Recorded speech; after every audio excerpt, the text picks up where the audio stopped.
a long-term investment strategy with less work, significantly less work. Right.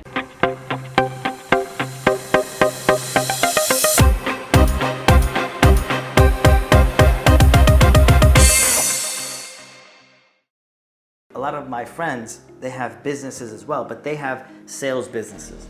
And I have more of an investment business, an investment theology and thinking. So they don't invest in what they do is they have a business that involves sales.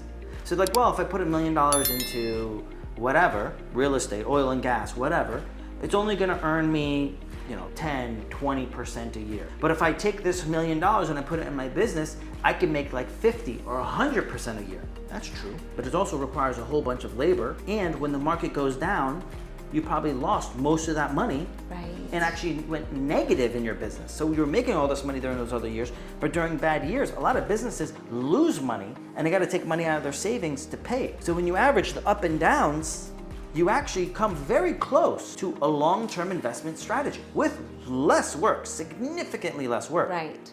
So they all say, I wish I did it during the down times because they would still have cash flow like I have.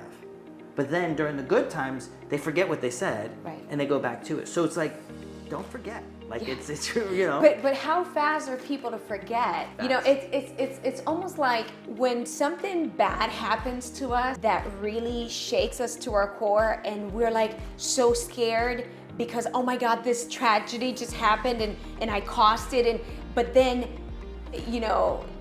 whatever your belief system is, you pray, so God, if you could just take me out of this, deliver me from this, please God, make it work out. And you're finally out of that.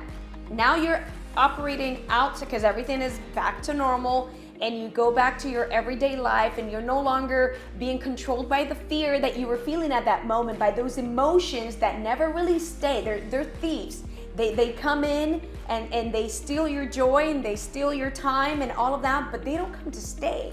That's gonna pass eventually. But anyway, so now you're like, you go back to doing the same thing because you got comfortable that things are back to normal. And it's almost like, how quickly do we forget where we came from, where God got us from, or took us out of? How quickly are we to go back to the habits that used to get us nowhere and are still gonna take us nowhere, but it's almost like we don't learn the lesson, and because we know that area so well and it feels so comfortable that we rather go back to Egypt than to go on to the promised land.